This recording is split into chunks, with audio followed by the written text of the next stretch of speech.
Bueno, buenas tardes, ¿cómo están? Hoy vamos a continuar con el capítulo de cantidad de movimiento angular, que son los temas del capítulo 11. El viernes pasado, el jueves pasado, se realizó el segundo parcial, ahí todavía lo estamos revisando. Este, la clase del martes anterior tuvimos ocasión de empezar a ver el capítulo 11, pero falta de tener de ver algunos temas más.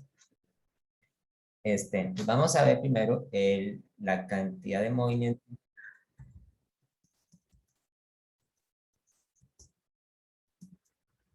de un objeto rígido rotatorio.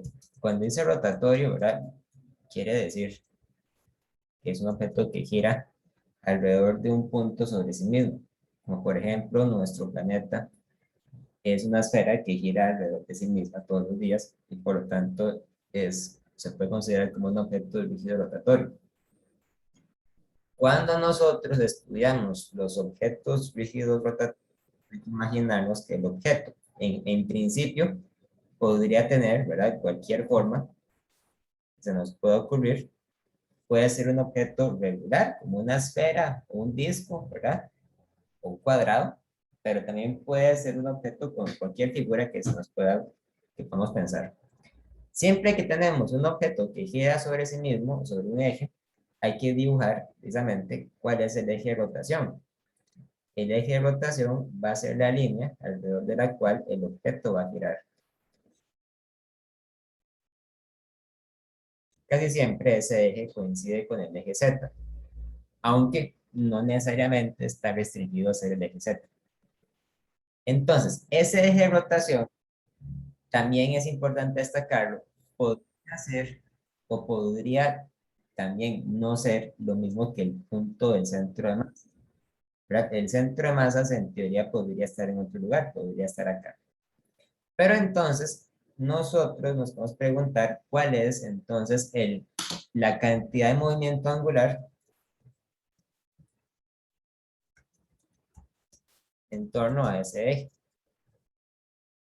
La cantidad de movimiento angular en torno a ese eje, si este es por ejemplo el eje Z, entonces se define como LZ igual a al momento de inercia, perdón, multiplicado por la rapidez angular con la que ese objeto gira alrededor de este punto.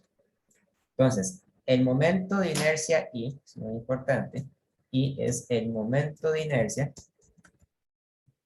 que se mide en torno al eje de rotación y no es necesariamente lo mismo que el momento de inercia que se mide en el centro de masas, ¿verdad? Si nosotros sacamos, por ejemplo, que en el centro de masas y el eje de rotación hay una distancia d, entonces podemos recordar por el teorema de ejes paralelos que el momento de inercia, el momento de inercia en el centro de masas, más la masa del objeto por d al cuadrado. Eso es lo que dice el teorema de los ejes. Muy bien. También sabemos que la suma de los torques externos sobre un objeto que está girando sobre sí mismo es igual a la derivada del momento angular con respecto al tiempo. Eso quiere decir que esto también es igual a la derivada con respecto al tiempo del producto del momento de inercia por la rapidez angular. Por lo general, si los objetos son sólidos, si son rígidos, el momento de inercia se puede sacar de la derivada porque se toma como una constante. Es decir, no cambia con el tiempo y por lo tanto es constante con respecto al tiempo. Entonces esto sería igual al momento de inercia por la derivada de la rapidez angular con respecto al tiempo y esto sería igual a el momento de inercia multiplicado por la aceleración angular. O sea que la sumatoria de todos los torques externos es igual a el momento de inercia por la aceleración angular. Esta fórmula es completamente análoga a la segunda ley de Newton, que dice que la sumatoria de las fuerzas es igual a la masa multiplicada por la aceleración, ¿verdad? Entonces, en el contexto de los cuerpos que rotan sobre sí mismos,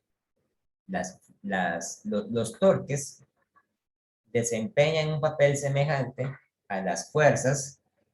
El momento de inercia desempeña un papel semejante al de la masa y la aceleración angular desempeña también entonces un papel semejante al de la aceleración a secas, ¿verdad? La aceleración simple de un objeto.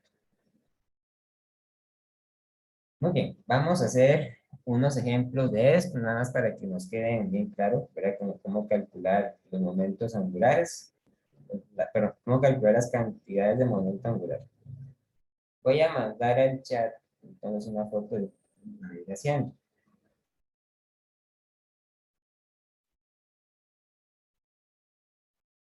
Vamos a hacer el problema 16.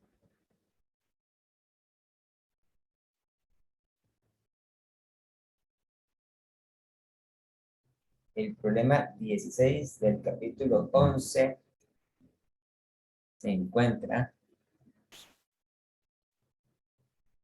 en la página 304 del libro, de la 10ª edición, ¿verdad? El problema 16 dice así: una esfera sólida uniforme de radio R igual a 0,5 metros y masa M de 15 kilogramos, ¿verdad? Notamos los datos. El radio es igual a 0,500 metros y la masa es igual a 15 kilogramos. Las dos cantidades tienen tres cifras significativas, ¿verdad?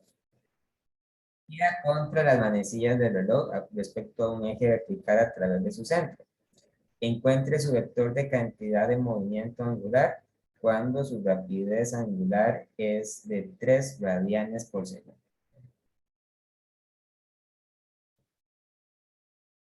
3 radianes por segundo, que también tiene entonces tres cifras significativas, ¿verdad?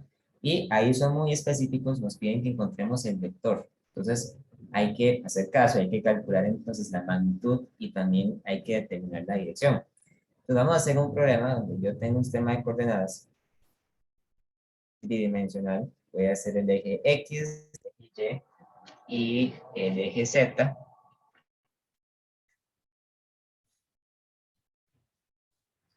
Vamos a ver. Sería el eje X, este sería el eje Y, sería el eje Z y tengo una esfera sólida. Saber qué es una esfera sólida es muy importante porque las esferas sólidas tienen un momento de inercia definido, ¿verdad? Entonces, vamos a buscar la fórmula para calcular el momento de inercia de una esfera sólida. Ese dato debería estar, ¿verdad? Anotado en el capítulo 10 del libro. Vamos a buscar la página 261, donde viene un listado de las fórmulas para calcular los momentos de inercia de algunas geometrías. En el libro aparecen los momentos de inercia para cilindros, para varillas y para esferas, tanto para una esfera sólida como para una esfera hueca. Una esfera hueca es una esfera que está vacía por dentro, pero una esfera sólida es una esfera que se supone que está rellena en su interior y que la densidad de masa es uniforme sobre la esfera. El momento de inercia en torno al centro de masas para la esfera sólida los quintos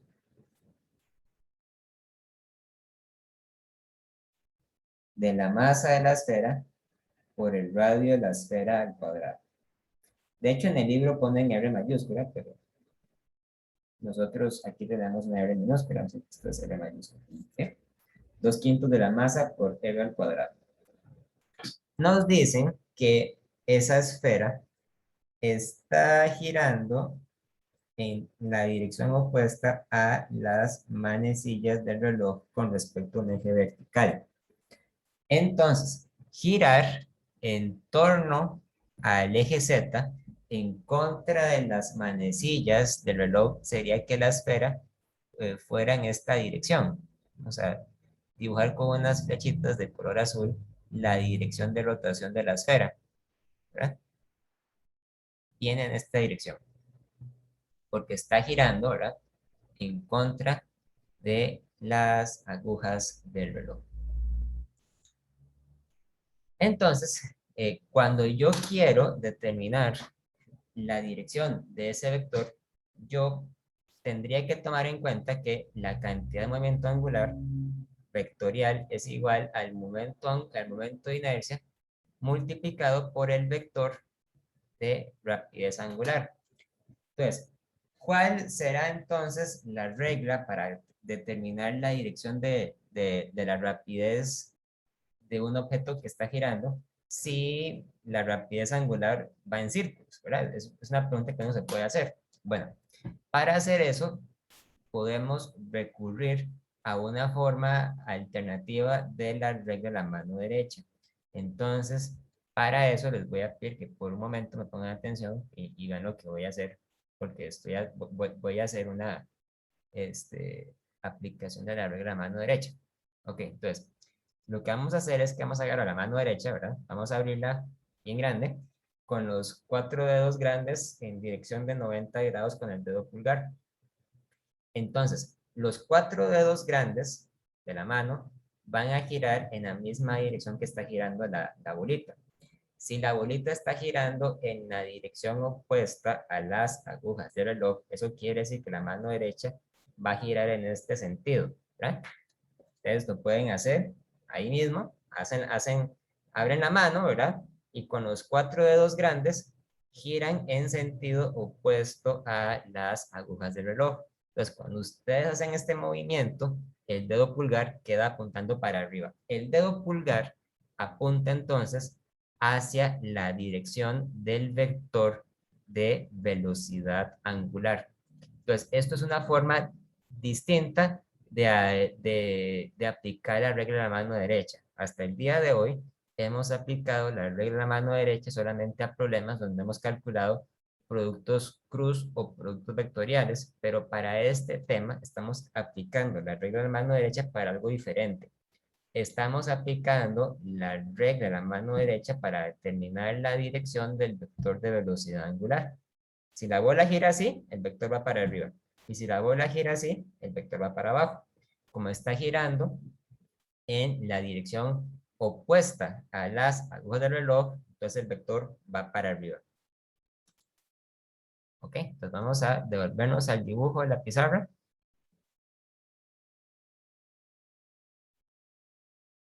Ahí. Y vamos a determinar entonces que el vector de velocidad angular apunta verticalmente hacia arriba y por lo tanto podríamos decir que este vector es igual a la magnitud de la velocidad angular por k, ¿verdad? Porque va en el eje z por k. Entonces, vemos que en realidad la dirección del vector de velocidad es paralela al eje de rotación. Va para arriba porque así es como lo determina la regla de la mano derecha. Entonces, vamos a decir acá que la magnitud de la cantidad de movimiento angular va a ser igual al momento de inercia por la magnitud de la velocidad angular o la rapidez angular. Y esto va a ser igual a 2/5 por la masa por r al cuadrado por omega. O sea, va a ser igual a 2/5 por la masa de 15 kilogramos por el radio de 0,500 metros al cuadrado por omega, que es de 3 radianes entre segundo. ¿Ok? Y eso nos va a dar entonces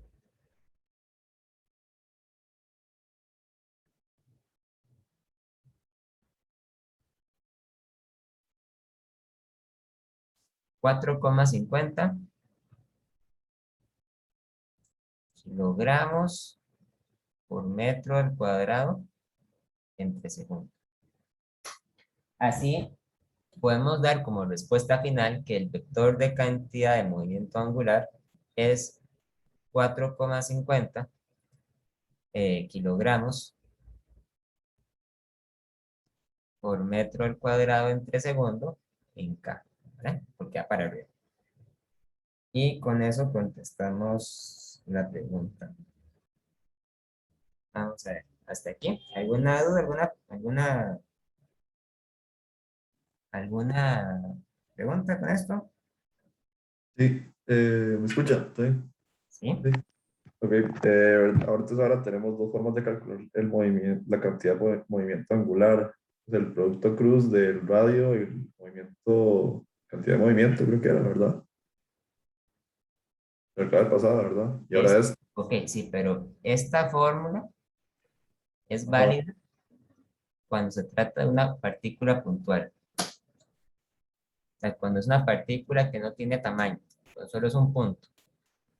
En cambio, esta otra fórmula es más general porque se puede aplicar a objetos que no son partículas puntuales, como la esfera, por ejemplo. La esfera no es puntual, porque la esfera tiene un radio. ok, ok, ¿Ok? entiendo. Pero digamos, si es una partícula puntual, también, pues, ¿cómo tendríamos radio? Es que no es el radio de la partícula, es el radio de la órbita de la partícula.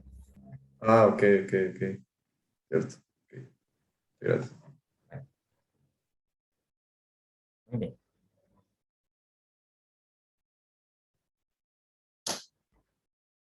Vamos a hacer el siguiente ejemplo, el problema 17. Bueno, ahí mismo sale en la foto, vamos a hacerlo de ahí. Dice, un disco sólido uniforme de masa m igual a 3 kilogramos y radio de 0,2 metros gira en torno a un eje fijo perpendicular a su cara con frecuencia angular de 6 rayanes por segundo. Entonces, es el problema 17 del capítulo 11, que también se encuentra en la página 304. Hacemos sistema de coordenadas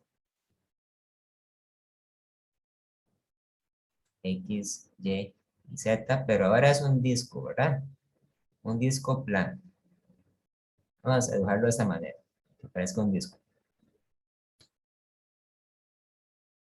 Nos dicen entonces que el disco tiene un radio de 0,2 metros,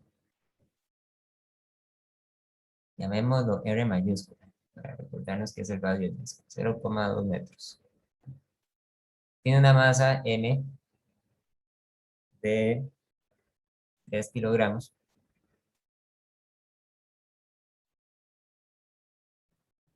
y gira sobre sí mismo con una rapidez angular o una frecuencia angular, pero es lo mismo, rapidez angular, frecuencia angular de 6 rayanes por segundo.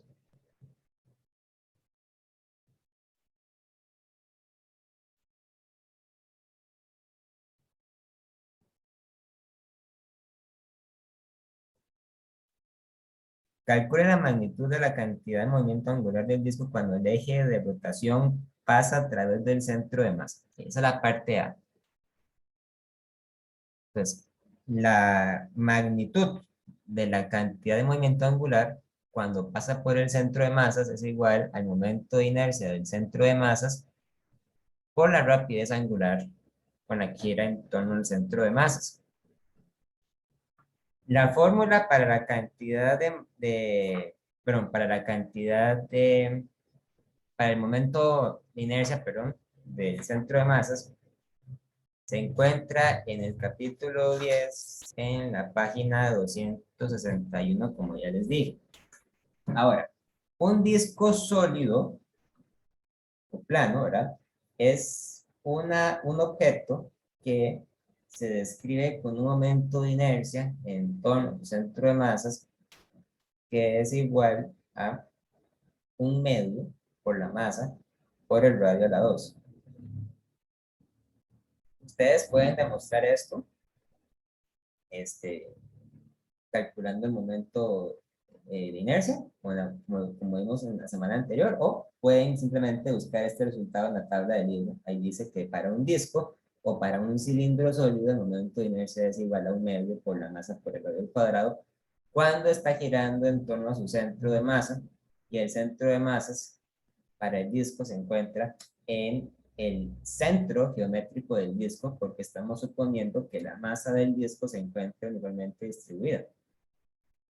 Por lo tanto, el momento angular es 1/2 por la masa por el radio al cuadrado por omega. ¿Verdad? Entonces es igual a 1/2 por 3 kilogramos por el radio al cuadrado de 0,2 metros al cuadrado por 6 radianes entre segundo. En este caso, el L en torno al centro de masas es igual a 1/2 por 3 por 0,2 al cuadrado por 6. Es igual a 3,60 por 10 a la menos 2 kilogramos por metro al cuadrado entre segundo. Esta es la parte A. La parte A era calcular el momento angular en el centro de masas. Pero la parte B dice, ¿qué pasa si el eje corre a través de un punto a la mitad entre el centro y el borde? Entonces, para la parte B, vamos a imaginarnos algo diferente. Ahora, para la parte B, yo voy a tomar otra vez el sistema de coordenadas, X, Y, Z,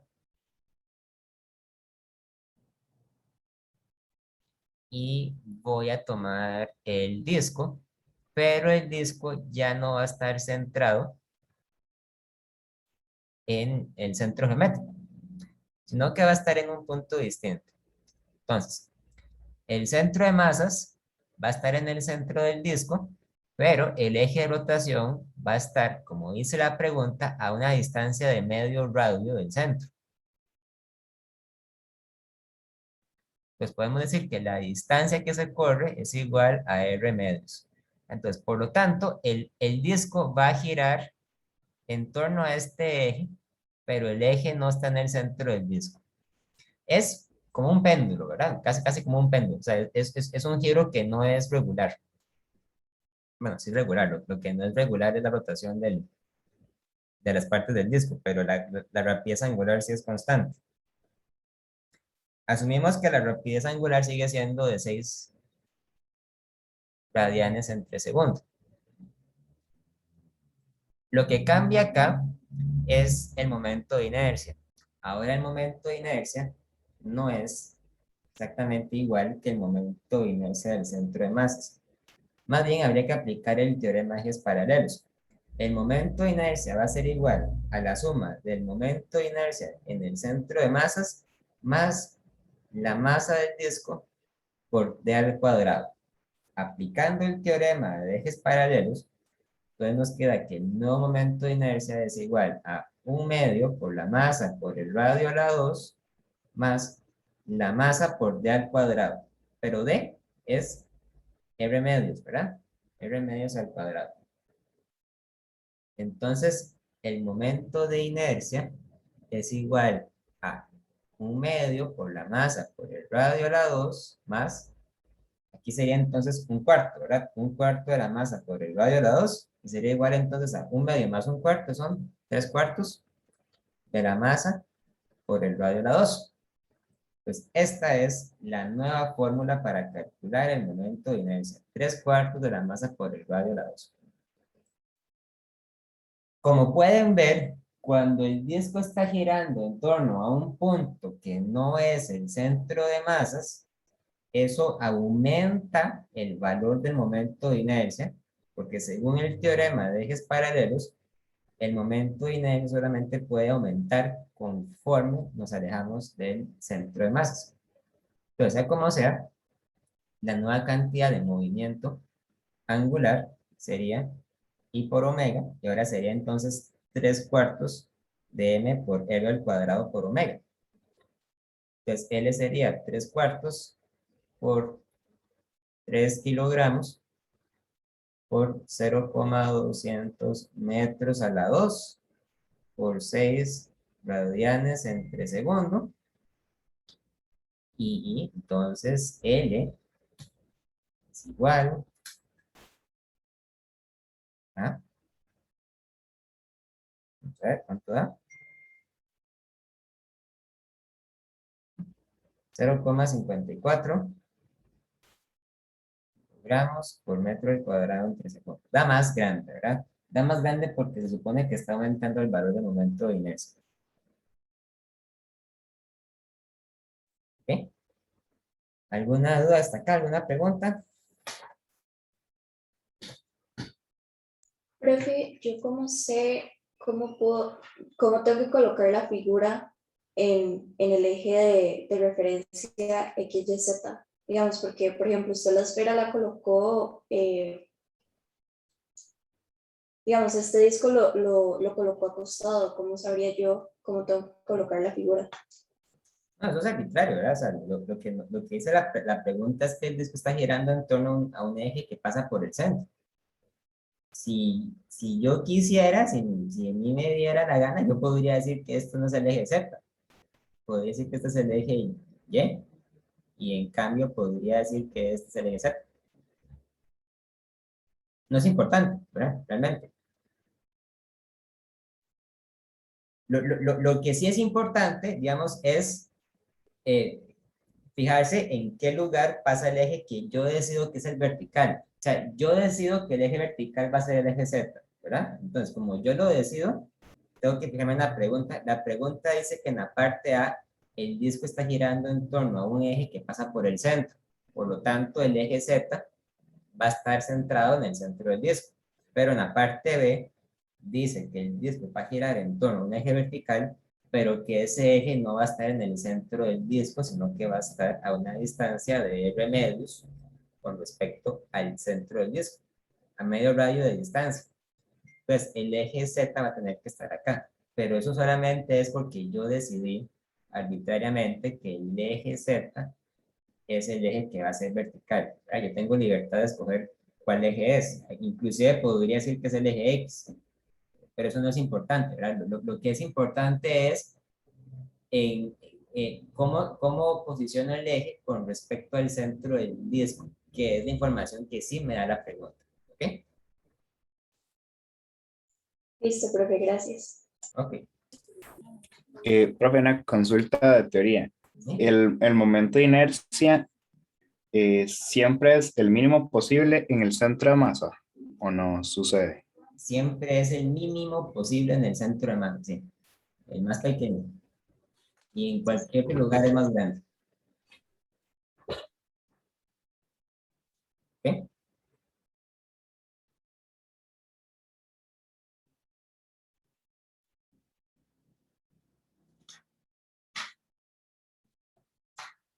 Muy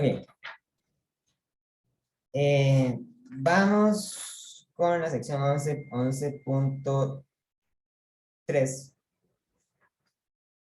No, mentira, sino 11.4. Vamos a ver el caso de un sistema aislado.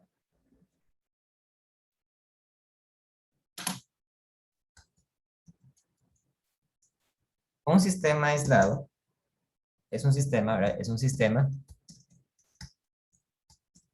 que no recibe torques externos. O es un sistema para el cual la sumatoria de torques externos va a ser igual a cero. Entonces, sí sabemos, ¿verdad? Sí sabemos que la sumatoria de torques externos, por lo general, es igual a la derivada con respecto al tiempo de la cantidad de movimiento angular. Entonces, si esto es igual a cero, eso quiere decir que la derivada con respecto al tiempo de la cantidad de momento angular va a ser igual a cero, y por lo tanto esto va a querer decir que la cantidad de momento angular es constante, o sea que se conserva en el tiempo.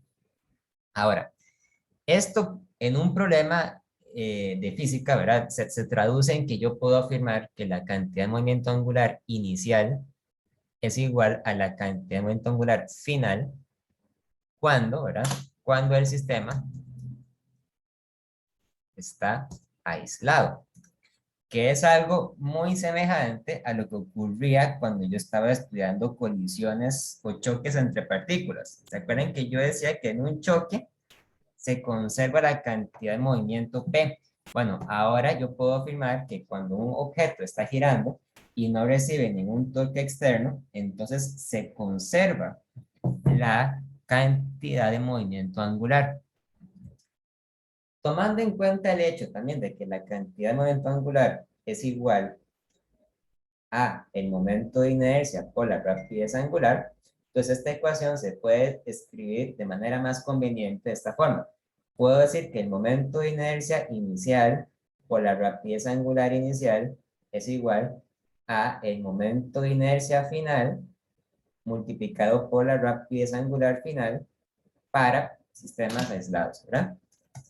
Para sistemas aislados. Muy bien. Eso se ve así muy bonito, pero vamos a ver cómo se aplica a un problema en particular. Entonces vamos a hacer como ejemplo el problema 23 que se encuentra en la página 305. Entonces para hacerlo les voy a pasar la foto del problema. Ya voy.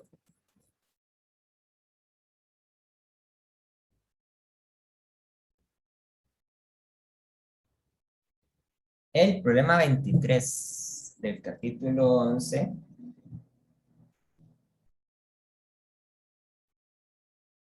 que se encuentra en la página 305.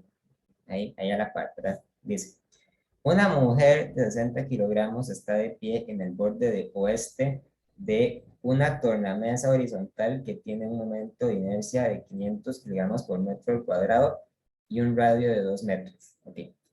Una tornamesa es simplemente un disco que puede girar sobre sí mismo con muy poca fricción, ¿verdad? De hecho, un tornamesa o era, digamos, una pieza de juego de niños, o sea, como un play, ¿verdad? Entonces, el tornamesas es un disco que se fija con respecto a un eje y que puede girar. Entonces, ahí los niños pueden jugar a que correteen alrededor de eso. Y la mujer se encuentra en una de las orillas del disco. La mujer se puede modelar como si fuera una partícula puntual porque la mujer es pequeña comparada con el tamaño que tiene el disco, o idealmente es muy pequeña comparada con el disco. Vamos a hacer algunas definiciones. La masa de la mujer va a ser la masa M1 y la masa del disco va a ser la masa, bueno, en realidad la masa del disco no no le voy a poner nombre porque no hace falta. La masa de la mujer va a ser M. M es igual a 60 kilogramos. Y el momento de inercia del tornamesa o del disco es igual a 500 kilogramos por metro al cuadrado. Sabemos que el disco tiene un radio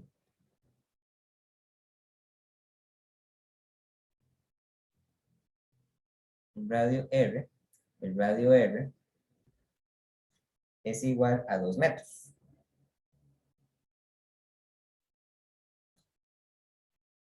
E inicialmente, tanto el tornamesa como la mujer están en reposo, ¿verdad? Entonces, cuando están en reposo,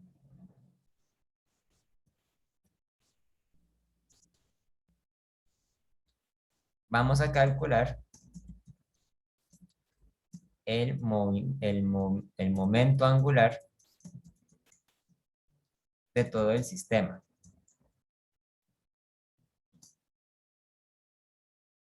Entonces, la cantidad de movimiento angular de todo el sistema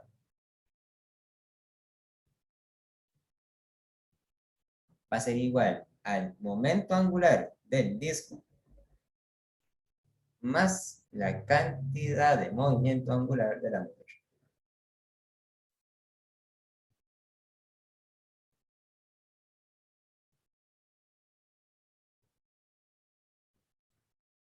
La cantidad de movimiento angular del disco va a ser igual a el momento de inercia del disco por la rapidez angular del disco. Mientras que el momento angular de la mujer va a ser igual al momento de inercia de la mujer por la rapidez angular de la mujer.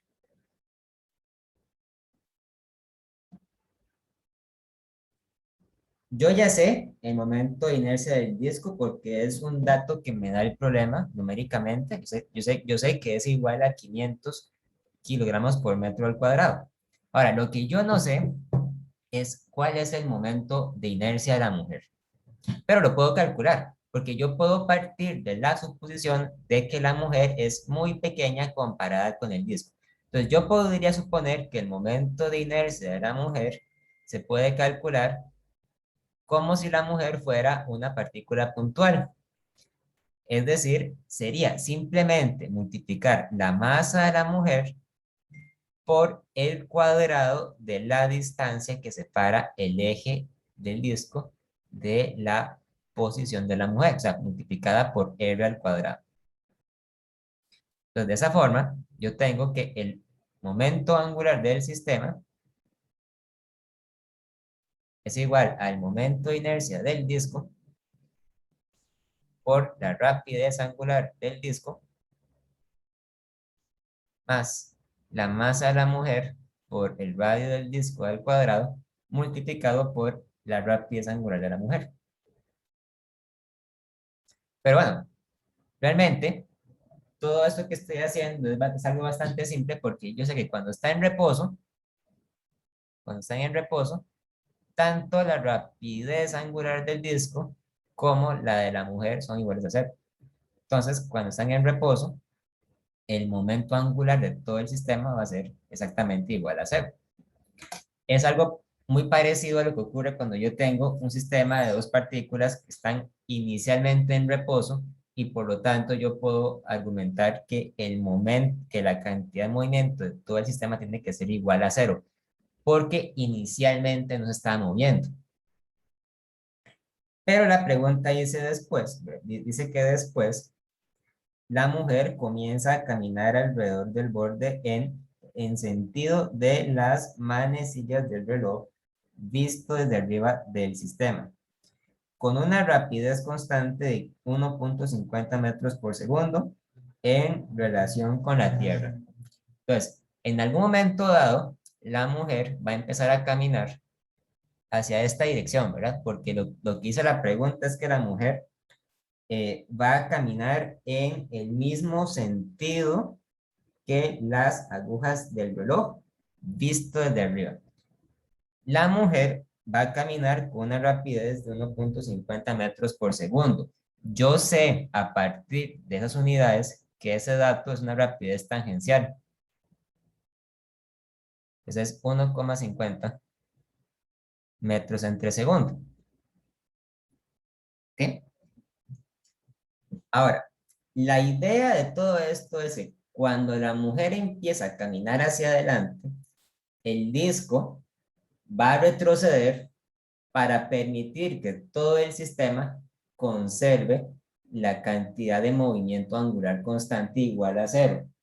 Es algo muy parecido a lo que ocurre cuando ustedes disparan un arma y al momento de disparar ustedes sienten un retroceso hacia atrás, porque se supone que la cantidad de movimiento de la bala y del disparador tienen que sumar cero. De la misma forma, la cantidad de movimiento angular de la mujer y del disco tienen que sumar cero también.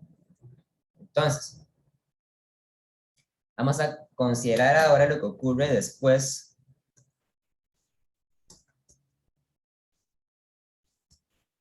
de que la mujer comienza a caminar. Cuando la mujer comienza a caminar, la mujer va a ganar una rapidez angular. La rapidez angular de la mujer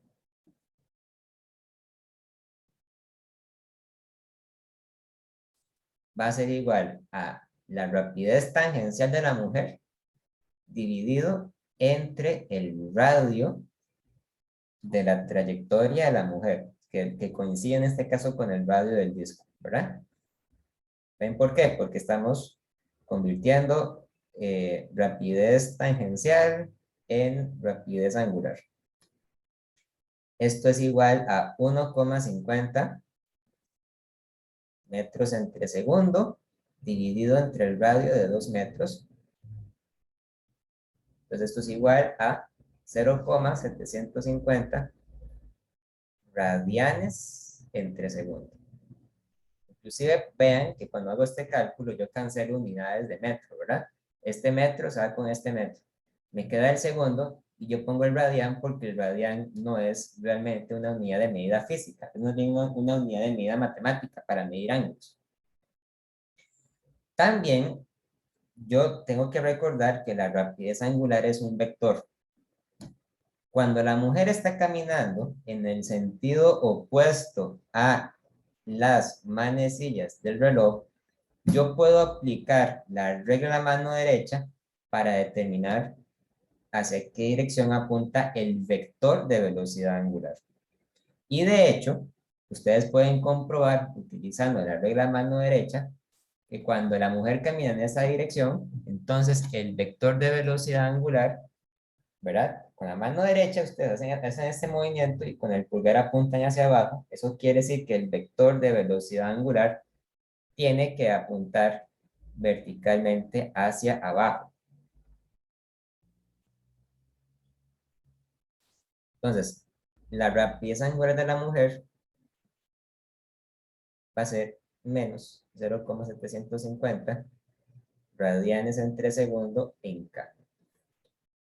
¿Alguien tiene la mano levantada? ¿Hay alguna pregunta hasta acá?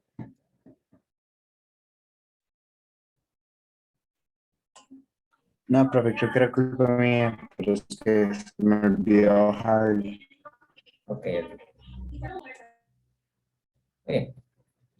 Entonces, ahora sí, vamos a ver con qué rapidez angular o con qué velocidad angular es que el disco va a retroceder.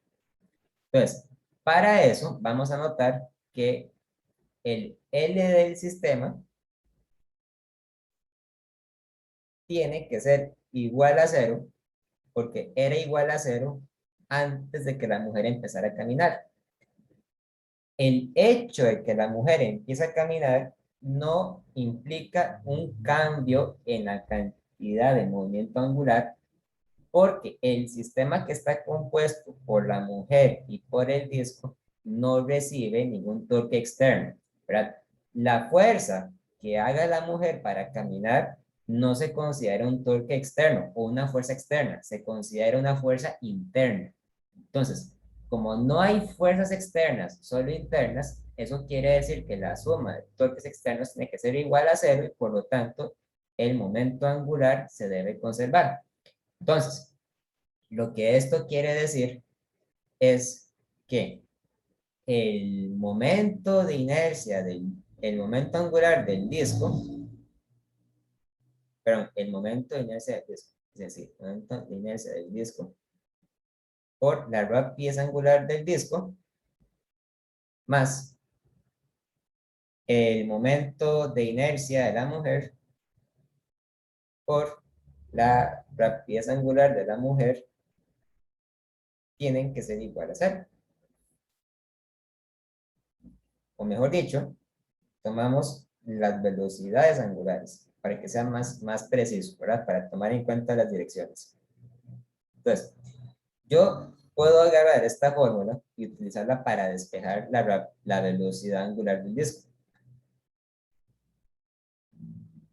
del tornamesa, que va a ser igual a menos el momento de inercia de la mujer por la velocidad angular de la mujer dividido entre el momento de inercia del disco.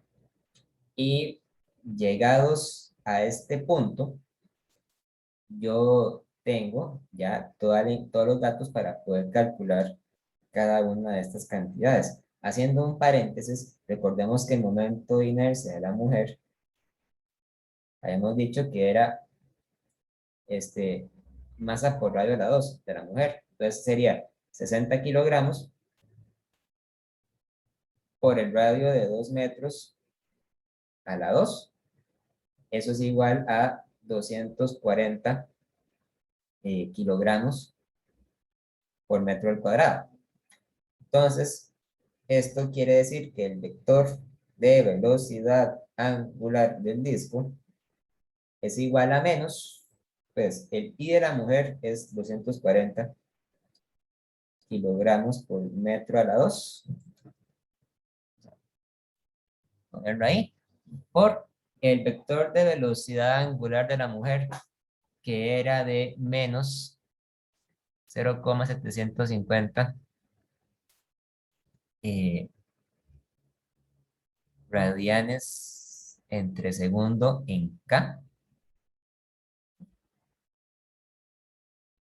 entre el momento de inercia del disco, que era de 500 kilogramos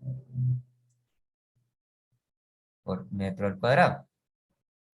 Aquí vemos que este menos se va con este menos y que estas unidades se dan con estas unidades, y por lo tanto la velocidad angular del disco nos va a quedar en unidades de radian entre segundo, como debería ser, ¿verdad? Entonces todo esto nos va a dar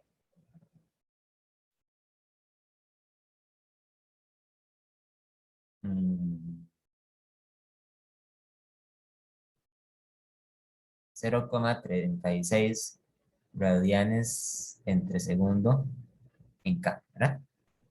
Entonces, el disco va a girar hacia la otra dirección. El disco va a girar en el sentido opuesto de las agujas del reloj para permitir que la cantidad de movimiento angular del sistema compuesto por la mujer y por el disco sume todo igual a 0. ¿Ok? ¿Hasta aquí alguna duda, alguna pregunta?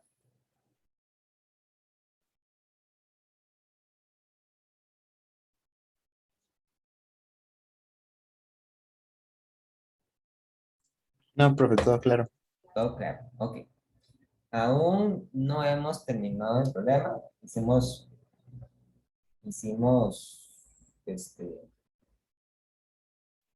bueno, en realidad lo único que hicimos fue la parte D. Pero vamos a contestar ahora la parte A, la parte B, la parte C y la parte E. Pero lo vamos a hacer después del recreo. Vayamos al recreo y regresamos a las 4 de la tarde. Y terminamos este ejemplo. ¿Ok? Voy a parar un momento. Nos vemos ahora. Ok. Entonces, esto que acabo de hacer realmente se puede considerar como si fuera la respuesta de la parte C, ¿verdad? La pregunta en la parte A dice, primero, ¿se conserva la energía mecánica del sistema? Cuando me preguntan si se conserva la cantidad de energía mecánica, lo que quiere decir realmente es si se conserva la energía cinética del sistema. Ahora, es bastante probable que no se conserve. De la misma forma en que tenemos situaciones donde hay choques, donde hay colisiones, y la energía mecánica no se conserva, pero sí se conserva en cambio la cantidad de movimiento angular. Entonces, en esta pregunta, podemos nosotros argumentar que en realidad la energía mecánica no se conserva porque antes de que la mujer empezara a caminar, todo el sistema estaba en reposo. Es decir, la energía mecánica era 0, ¿verdad? Pero una vez que la mujer empezó a caminar, tanto la mujer como el disco empezaron a ganar rapidez angular. Y eso quiere decir que los dos adquirieron una energía cinética positiva. Por lo tanto, hubo una diferencia en energía mecánica. Entonces, la energía mecánica no se conserva. De hecho, el sistema del disco y la mujer ganan energía porque la mujer está convirtiendo continuamente la energía química de los músculos en energía mecánica. Entonces, para la pregunta A, diríamos que la energía mecánica no se conserva. No se conserva porque la mujer está convirtiendo su energía química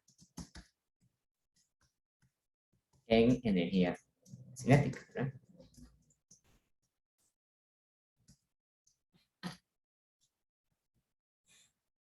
Pero en cambio, en la pregunta B nos dicen, nos preguntan si es constante la cantidad de movimiento lineal, la cantidad de movimiento, no, la cantidad de movimiento lineal.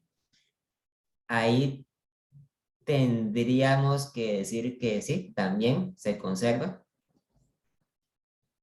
la cantidad de movimiento lineal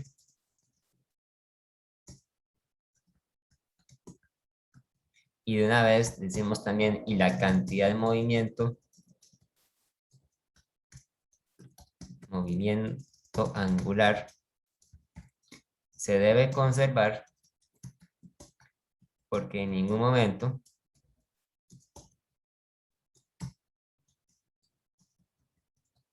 se recibieron fuerzas o torques externos, ¿verdad? Las únicas fuerzas eran internas, que eran las fuerzas que aplicó la mujer para caminar sobre el disco. En la C dice, ¿se conserva la cantidad de movimiento angular? Sí, sí se conserva, ¿verdad? Por la misma razón, sí se conserva.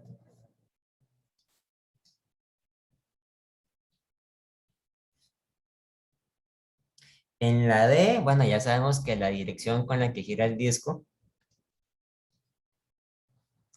es a 0,36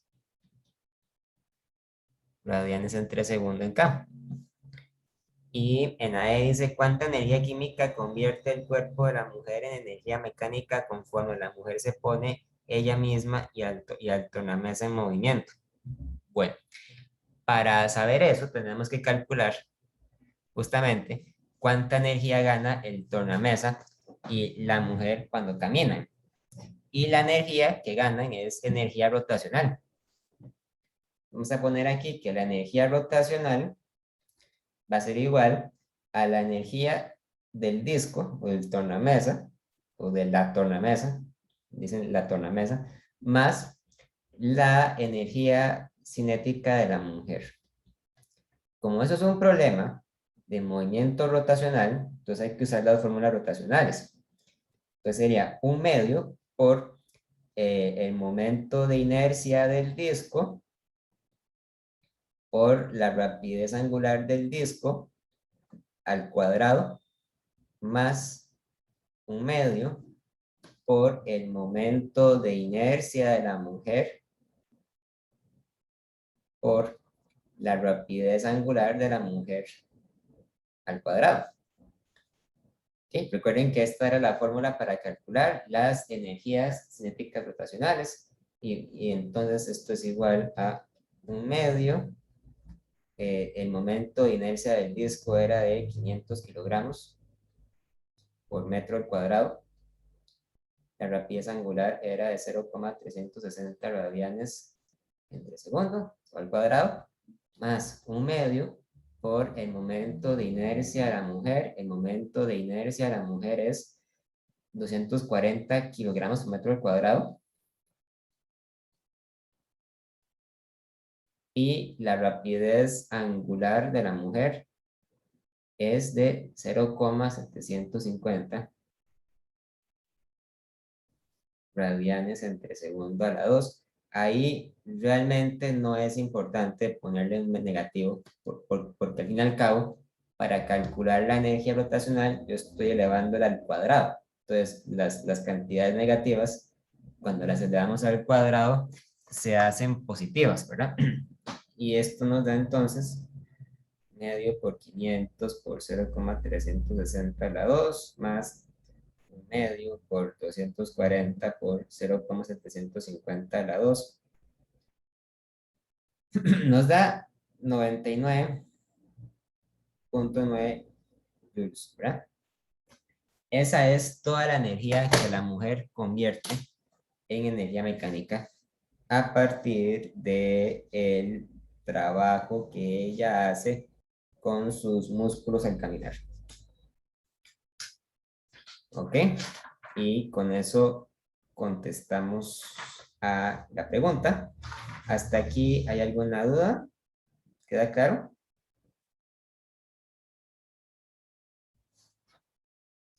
¿O no? Sí, profe. Ok, muy bien. Vamos a hacer otro ejemplo. Voy a tomarle fotos y se los mando por el chat. Vamos a hacer el problema 27.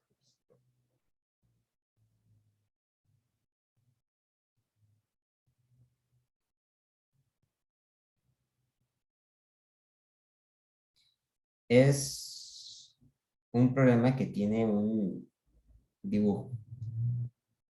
¿Ok? Vamos a hacer el problema 27 del capítulo 11 y también se encuentra en la página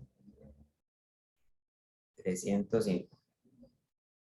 Dice, un bloque de madera de masa M que descansa sobre una superficie horizontal sin fricción está unido a una barra rígida de longitud L y masa despreciable.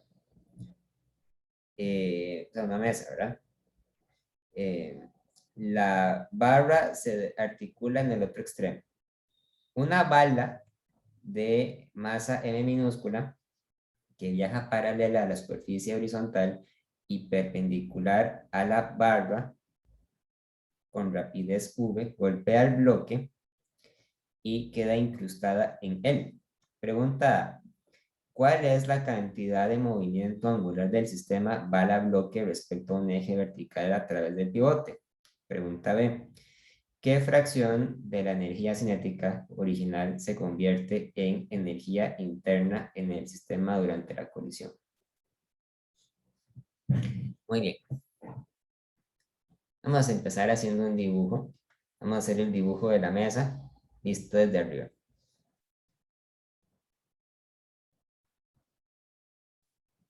Ahí está vamos a hacer, aquí está el pivote.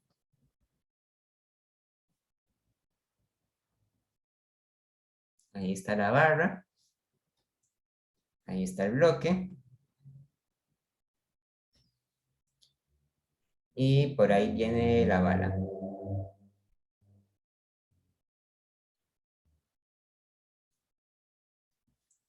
Este tiene una masa M mayúscula. Este tiene una masa M minúscula. Y aquí tenemos una rapidez V. Lo que nos piden es determinar entonces, primero, en la parte A, el momento angular de todo el sistema. Ahora, para contestar esta pregunta, nosotros tenemos una ventaja muy importante, y es el hecho de que sabemos que el momento angular se debe conservar durante la colisión, porque se supone que durante la colisión el sistema compuesto por el bloque y la bala no recibe ninguna fuerza externa, ¿verdad? O sea, no es lo mismo que decir que el bloque no recibe ninguna fuerza externa, porque efectivamente el bloque recibe la fuerza de la bala. Sin embargo, el sistema que está compuesto por el bloque y por la bala juntos no recibe ninguna fuerza externa. Y por lo tanto, nosotros podemos calcular el momento angular de todo el sistema tal y como era antes de la colisión. porque es lo más fácil, porque yo ya conozco cuáles eran las respectivas cantidades que había antes de la colisión.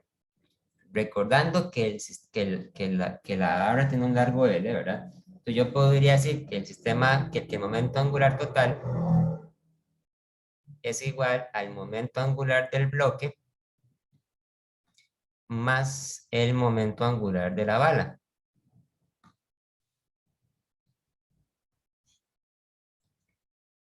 L total es igual al momento de inercia del bloque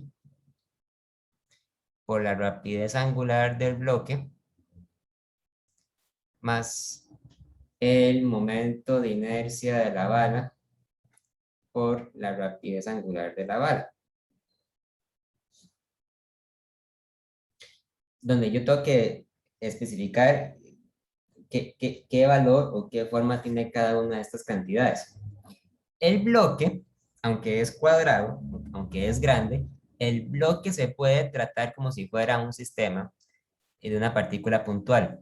Entonces yo puedo decir que el momento de inercia del bloque va a ser igual a la masa del bloque multiplicado por el radio al cuadrado de la trayectoria del bloque. Okay, recordemos que el radio se refiere al radio de la trayectoria. En este caso, entonces, podemos apreciar que el radio de la trayectoria no es otra cosa más que el largo de la barra, ¿verdad? Entonces, esto es igual a la masa por el largo al cuadrado. Ahí me queda eso en términos de las cantidades que sí conozco, ¿verdad?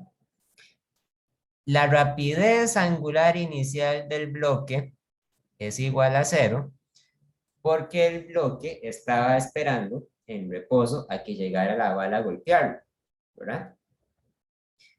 El momento de inercia de la bala se puede encontrar de la misma forma que el del bloque, es simplemente la masa de la bala por el largo al cuadrado, ¿verdad?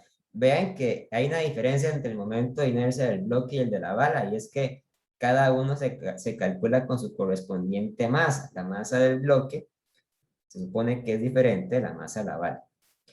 Y la rapidez angular de la bala no es igual a 0, porque la bala estaba en movimiento. Entonces, lo que uno hace aquí para calcular la rapidez angular de la bala es tomar lo que estaba haciendo la bala en el momento exacto, justo antes de golpear el bloque, pero justo en el instante antes. Porque yo podría argumentar que la velocidad que trae la bala, cuando estaba a punto de golpear el bloque, se puede considerar como si fuera una rapidez tangencial, porque la velocidad forma un ángulo 90 grados con la línea del radio, ¿verdad? Ángulo 90 grados. Entonces yo podría argumentar que la velocidad de la bala es la velocidad tangencial y por lo tanto la velocidad angular es simplemente la velocidad de la bala dividido entre el radio de la trayectoria, o sea, dividido entre él. Por lo tanto, para calcular la cantidad de movimiento angular, yo tomo esto como 0 y me queda que es simplemente igual, L total es igual a el I de la bala, que el I de la bala es la masa de la bala por L al cuadrado, por el omega de la bala, que es la velocidad entre L, entonces igual a la masa por L por U. Entonces vean qué interesante, la cantidad de movimiento angular total se puede calcular sin necesidad de la masa del bloque. Recordemos que la masa del bloque no aparece en este resultado porque se elimina la fórmula una vez que yo tomo la rapidez angular del bloque como 0, ¿verdad? Entonces ahí está el momento angular de todo el sistema, que dado el hecho de que el bloque estaba en reposo, es exactamente igual al momento angular de la bala, ¿verdad? Ok, esto es para la parte A. Para la parte B dice entonces, ¿qué fracción de la energía cinética original se convierte en energía interna del sistema durante la colisión? Lo que vamos a hacer ahora es preguntarnos cuál va a ser la velocidad final del sistema después, bueno, la velocidad final no, más bien sería la velocidad angular final del sistema después de que la bala haya quedado incrustada dentro del bloque. Vamos a calcular omega final. Como la bala queda incrustada dentro del bloque, ¿verdad? Esto se puede considerar como si fuera un problema de colisiones completamente inelásticas.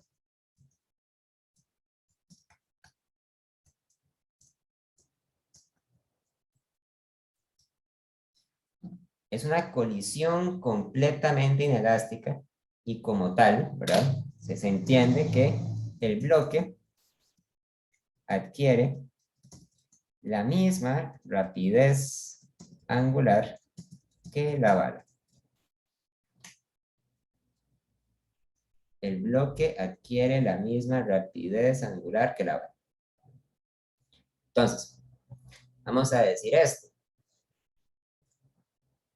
La cantidad de movimiento angular inicial de todo el sistema es igual a la cantidad de movimiento angular final de todo el sistema, donde el L inicial es este que yo calculé acá, o sea, es la masa por L por V, ¿verdad? Y L final va a ser igual al momento de inercia del bloque más el momento de inercia de la bala por la rapidez angular final que yo quiero calcular. Entonces, como son iguales, ¿verdad? Yo puedo decir que la masa de la bala por L por V es igual al momento de inercia del bloque más el momento de inercia de la bala por omega final. ¿Dónde? Yo recuerdo que el momento de inercia del bloque era este de acá, era la masa del bloque por L al cuadrado.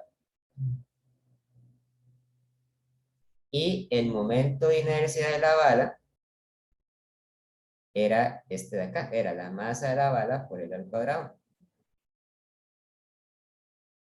Así que la fórmula se convierte en m por L por V igual a m mayúscula por L al cuadrado más L minúscula por L al cuadrado por omega final.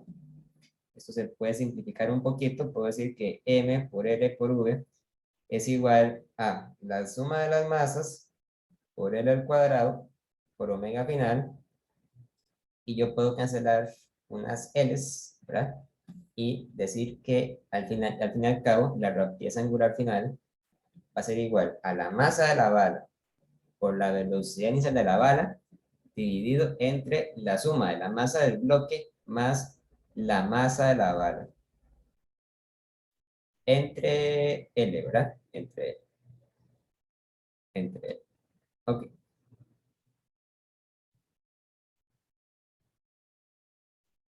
Este resultado no es lo que me está pidiendo la pregunta. La pregunta lo que me está pidiendo es encontrar cuánta energía cinética se pierde. Pero es un paso necesario porque yo necesito conocer esta rapidez angular para poder calcular las energías cinéticas iniciales y finales. Entonces, para el siguiente paso, yo voy a calcular el delta K, que es el K final menos el K inicial. Aquí simplemente decimos que K final es igual a 1/2 por el momento de inercia del bloque por omega final al cuadrado más 1/2 por el momento de inercia del disco por omega final al cuadrado. Y bueno, esto es 1/2 por el I del bloque más el I del disco, el I de la bala, pero dije disco y no le quise decir bala. por omega final al cuadrado. Aquí es bala, ¿verdad?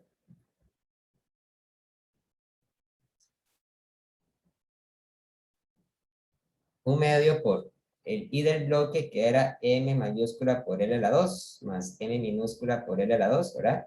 Por omega final al cuadrado. Y omega final es este de acá. Entonces esto es igual a un medio por la suma de las masas por L a la 2, ¿verdad? Por, aquí entonces pongo la masa de la bala por el V entre la suma de la masa de la bala más la masa del bloque por L a la 2. Hay que hacer ahí un poquillo de álgebra, ¿verdad? Pero bueno, al final nos queda un medio por las L se cancelan, ¿verdad?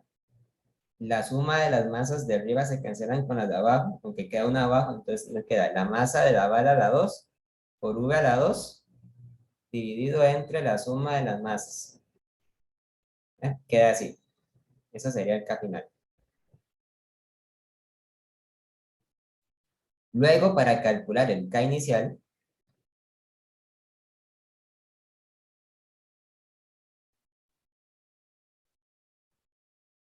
voy a decir que esto es un medio por el momento de inercia del bloque por la rapidez angular del bloque inicial a la 2 más un medio por el momento angular, por el momento de inercia de la bala, perdón, por la rapidez angular de la bala al cuadrado, antes de colisionar.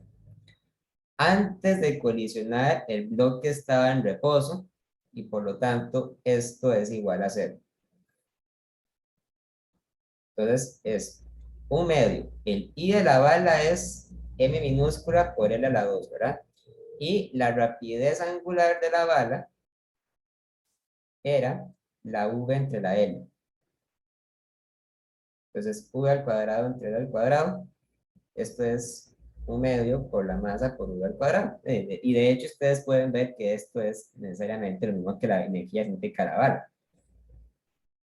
Entonces, para calcular la fracción de energía que se pierde, ¿verdad? La fracción de energía es igual a K final menos K inicial entre K inicial. No, pongámoslo al revés para que nos quede positivo. Mejor dicho, sería K inicial menos K final entre K inicial, ¿verdad? O sea, 1 menos K final entre K inicial. 1 menos. Entonces, K final es un medio por la masa de la bala al cuadrado, por la velocidad al cuadrado entre la suma de las masas, y K inicial es un medio por la masa de la bala por V al cuadrado. Vean que curiosamente la cantidad de energía que se pierde no depende de la velocidad. Se cancela un medio, se cancela esta masa con una de estas masas y nos queda que esto es 1 menos m entre la suma de las masas. Ahí se podría homogeneizar. Abajo pongo la suma de las masas, aquí pongo m minúscula más n mayúscula menos n minúscula, se cancela las minúsculas y me queda que es igual a n mayúscula entre la suma de las masas. Entonces, esto corresponde, ¿verdad? Eso corresponde a la fracción de energía que se pierde. Y como ustedes pueden ver, siempre es menor que 1, porque lo que eso quiere decir es que nunca va a ocurrir que se pierda toda la energía, aunque se puede perder una parte de ella. ¿Ok? Vamos a ver, ¿hasta aquí alguna duda, alguna pregunta?